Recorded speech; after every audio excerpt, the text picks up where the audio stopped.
Simula na natin. Maya-maya lang, nagsipasok na sa kubo ang mga ito nang siyang dahilang magkaroon sila ng pagkakataon upang silipin ang mga ito sa loob ng kubo kung ano ang ginagawa ng mga aswang na yon. Iho, sumunod ka sa akin. Sisilipin natin ang mga demonyong yan kung ano ang pinagkaabalahan ng mga yan. Wika ni Manong Duming sa kanya. Subalit bago sila lumapit sa nasabing kubo, may mga binanggit na usal ang ermitanyo doon sa hangin. May ibinigay din itong mutya sa kanya upang mas lalong maikubli nila ang kanilang presensya. Upang hindi sila matunugan ng mga sigbing nagbabantay sa paligid.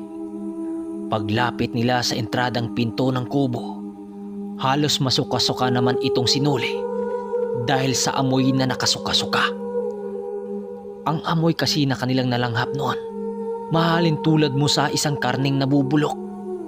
Kaya kahit masuka-suka siya, pilit niya itong pinigilan upang hindi sila mabisto ng mga nilalang sa loob. Dahil nga nakasara ang kubo na yon, pinili nilang dalawang umikot sa likod nito. Nang makaikot na silang dalawa, binulungan siya ni Manong Duming na sumilip siya sa butas ng dingding sa loob ng kubo. Nang sinabi ito ng ermitanyo, dahan-dahan naman siyang sumilip doon. Nang pagsilip niya sa loob ng kubo, tanging liwanag lang ng gasera ang kanyang nakita doon. Kaya't bahagya niyang inikot ang kanyang paningin sa loob upang makita ang kalahatang sulok ng kubo. Nang ginawa niya yon, halos bumaliktad ang kanyang sikmura nang makakita siya ng dalawang matandang lalaki na may nilalantakang katawan ng bata. Bumulwak na sana ang kanyang suka nang biglang may isinubo ang ermitanyo sa kanyang bibig. Ang nalasahan niya doon, parang kalamansing binalatan.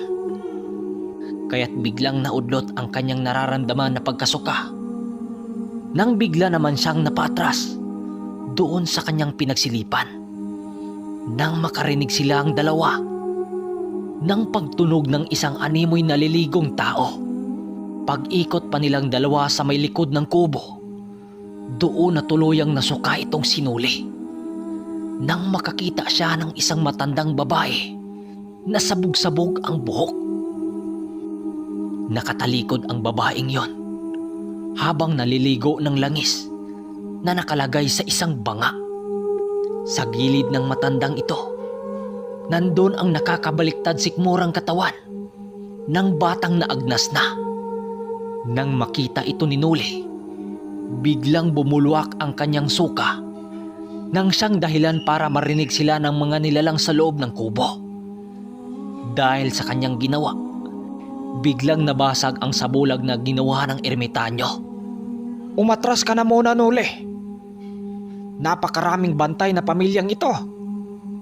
Wika sa kanya ng ermitanyo. Biglang sinipa ng dalawang lalaking matanda ang pinto ng kubong yon. At kasabay ng paglabas ng dalawang matanda na napakadungis ang itsura. Ang babaeng matanda sa likod ng kubo bigla yung nag-aalulong na para bang isang aso. Lumabas yon sa kubo habang kasama nito ang mga sigbing na sa halos 7 bilang. Nang makita sila ng matandang babae, nagwiwika ito ng Kung siniswerte ka nga naman, mismong pagkain pa talaga ang lumapit sa atin, mga lapastangan. Wika ng matandang babaeng may sabog-sabog na buhok. Napakaitim ng balat ng matandang ito at may mga ngiping animoy ngipi ng aso dahil sa talas. Kaya pala nasa liblib na lugar kayo nakatira dahil sa inyong sikreto, demonyo.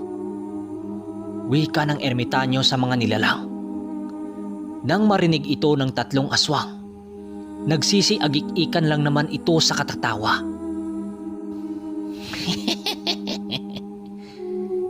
Ano iyo? Dala-dala mo na ba yung hiningi ko sa iyong mutya?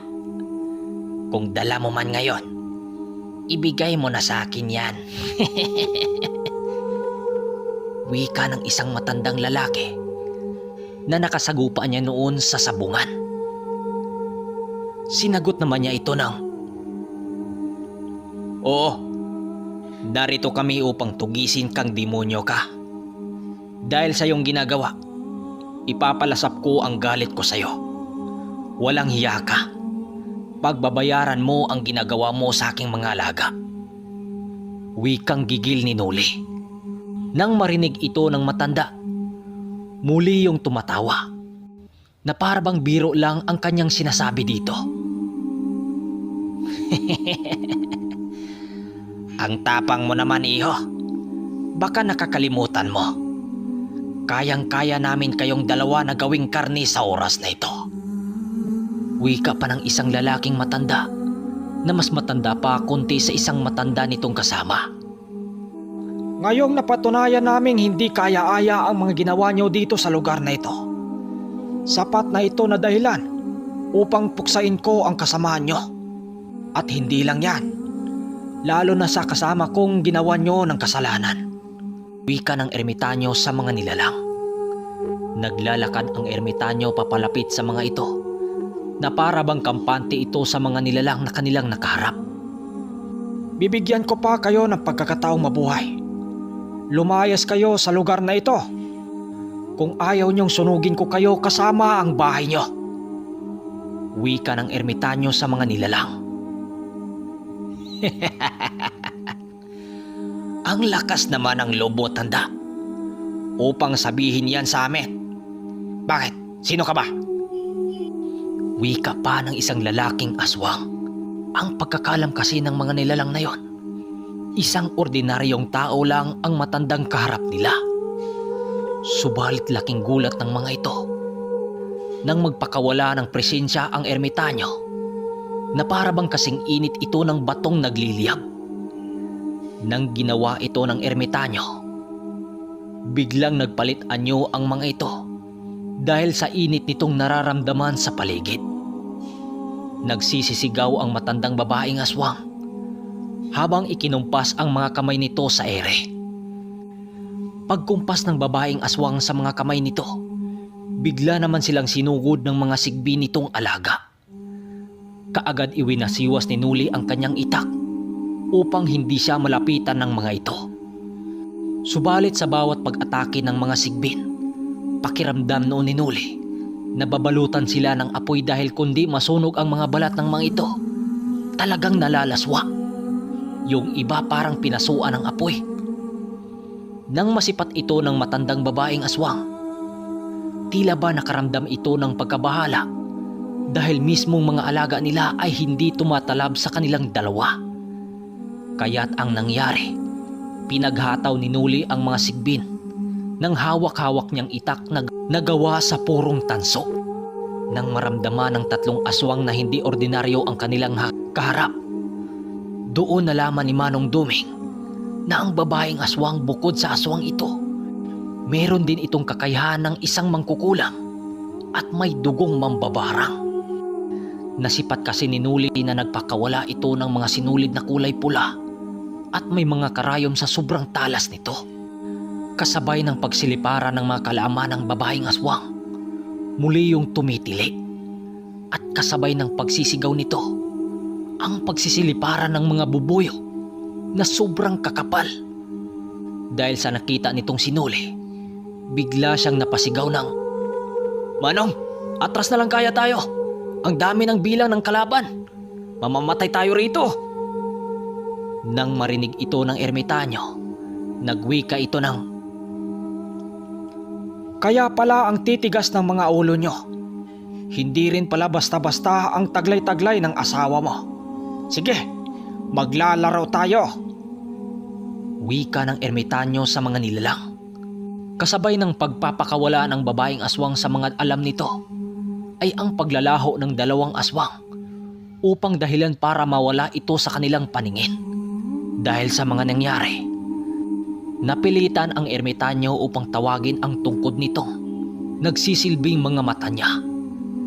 Nang tawagin yon ng ermitanyo, halos mabingi-bingi naman itong sinuli dahil sa mga usal nitong pinakawalan. Doon niya nakita ang abilidad ng ermitanyo dahil bigla itong lumingon sa likuran nila upang hatawin ng tungkod ang aswang na biglang naglaho kanina. Kakaiba ang tungkod na yon dahil puno ito ng mga tinik sa katawan. At nung tinamaan yun ng tungkod sa ermitanyo, nagsisisigaw naman yun habang tumatakbo. Akala nyo hindi ko alam ang taglay-taglay nyong kaalaman. Hindi ako nagtagal sa bundok para lamang paglalaroan nyo. Wika ng ermitanyo sa mga aswang na yon. Dahil nga hindi obra ang mga aswang na yon na makipaglaban sa ermitanyo. Kahit maglalaho pa ito, hindi ito obra sa tungkod ng ermitanyo dahil magagawa nitong masilayan ang labanang espiritual. Kaya't napilitang makipaglaban yon ng manumano sa ermitanyo ang mga aswang na yon upang pabagsakin ang ermitanyo. Subalit sa tuwing pag-atake nila sa ermitanyo, animoy bumangga lang ang mga ito sa isang puno ng kahoy. Maging ang mga kuko nitong mahalintulad sa bakal dahil sa talas, tatalbog lang ang mga ito na para bang ang balat ng ermitanyo ay kasing tigas ng bakal. Dahil sa pakipaglaro ng ermitanyo sa mga aswang, tila ba nakaramdam ng pagod ang mga ito? Upang hindi na makapangbiktima ang mga ito sa ibang baryo, gumamit na ng mga pamakong usal ang ermitanyo upang dakpin ang mga aswang. Nang ginawa yun ng ermitanyo, tatakas na sana ang mga nilalang subalit bigla na lang itong bumulusok sa lupa nang paisa-isa at nangingisay at unti-unting namamatay. Kaawa-awang mga nilalang. Sinabihan ko na kayo kanina, nalalayo na sa lugar na ito, pero nagmamatigas kayo. Wika ng ermitanyo dito. Matapos nun, sinunog nilang dalawa ang 3 aswang, kasama ang kubo nito. Nang makauwi na silang dalawa sa bahay nila Noli, pagod na pagod noon itong si Noli. Maliban lang sa ermitanyo na para bang hindi nakakaramdam ng pagod sa katawan. Nasa 3:00 na yon ng madaling araw bago sila nakauwi. Habang naglalakad silang dalawa sa entradang manuka nila Noli, nagsalita dito si Noli ng, "Manong, paano yung mga sigbing nakatakas? Di kaya'y babalikan tayo nun?" Wikang pag-alala niya rito. Nang marinig ito ng ermitanyo, nagsalita naman ito ng, "Dahil nga patay na ang mga kinikilala nitong pinuno, magpagala-gala ang mga ito sa kabundukan. Hindi naman magiging masama ang mga ito kung walang pinunong aswang ang mag-uutos rito. Dahil ang kinakain ng mga nilalang na yan ay purong bulok na kahoy at mga uling sa kagubatan. Ang kadalasang pumapatay ng mga hayop sa bundok ay mga alaga na ng mga aswang." Dahil sa sinagot ng ermitanyo sa kanya, doon unti-unting nalinawan ang kanyang isipan. Akala kasi niya ang lahat ng sigbin ay masasama. Kaya pala hinayaan ng ermitanyo ang mga sigbin na makatakas at hindi na dinakip. Simula ng araw na yon, wala ng mga nilalang ang bumisita sa kanyang manukan. Hanggang sa isang araw, nakatanggap siya ng imbita sa pamilya nila Umar dahil muling sumapit ang araw ng San Juan sa buong Negros. Kagaya nung araw na nanggamot sila sa ama nila Umar. Kinabukasan din nun, fiesta sa lugar nila Umar at kagaya ng dati, merong magaganap na malaking pasabong doon, kung saan muling mapapatunayan ni Noli na buhay pa talaga ang kanilang gamit-gamit. Isang hapon noon, merong 2 panauhin na bumisita sa kanilang bahay at isa sa mga ito, kilala ni Noli. Ito ay si Mitoy, na isa sa mga tauhan nila Umar sa bayan, na handler ng mga manok. Pagbaba ng mga ito sa kanilang kabayo, kaagad ng bungad sila Noli sabay wika dito ng, "O Mitoy, napapadalaw kayo rito ah. Si Umar, hindi nyo ba kasama?" Tanong niya sa mga ito habang itinali ng mga ito ang kanilang kabayong dala sa puno ng nyog. "Hindi na ho nakasama si Boss Umar, buddy. gawa ng maigi yung naghahanda para bukas. Buddy, ipinatawag ho kayo nila Omar at Sir Mondo na maaari ba raw kayong makadalo sa festa sa kanilang lugar bukas. Medyo hindi na raw kayo nakakadalaw doon eh. Wika na nagngangalang Mitoy. Nang marinig ito ni Omar at ng Manong Duming, sinagot naman nila ito ng, "Oo nga pala, pista sa kanilang lugar bukas. Alang-alang sa karawan ng santong si San Juan. Iho, ano nga bang pangalan ng kasama mo? Medyo tahimik eh." Tanong ni Manong Duming kay Mitoy. Yan ho. Nardo ang pangalan niya. Sagot naman ni Mitoy habang nililingon ang kasama nito. Buddy, sa tingin mo may ilalaban sila Omar bukas? Tanong ni Nuli kay Mitoy. Siguro ho. Abala nga yun sa pagkukondisyon ng kanyang mga manok noong nagdaang mga linggo eh. Nang marinig ito ni Nuli, suminyas naman siya kay Manong Duming kung sasama ba ito. Manong, ano, sasama ka ba? Tanong niya rito. Nang marinig ito ni Manong Duming, ngumisi lang naman ito habang sumasagot ng, "Kung papasamahin mo ko, sasama ako. Pero kung hindi, okay lang naman." Nang marinig ito ni Noli, napatawa naman ito sa sinagot ng ermitanyo. Kaya't bago sila umalis kasama ang pangkat ng tauhan nila Omar, inaya na muna nila ang mga ito para magkape. Ang kanilang merienda noon ay kakanin na gawa sa kamuting kahoy at kamuting baging na nilaga. Dahil nasa 3:00 pa naman yun ng hapon, kaya't nakapagtagay pa sila ng tuba bago tuluyang bumaba ng bundok. Ang kanyang dinala noon na tandang ay bale na sa 2 lang. Kung noon naglalakad lang sila papuntang bayan, ngayon mayroon na silang mga kabayong alaga nang siyang tag-iisa sila ni Manong Duming. Habang kasalukuyan pababa sila ng bundok, napag-usapan nila ang kasayahang magaganap sa lugar nila Omar.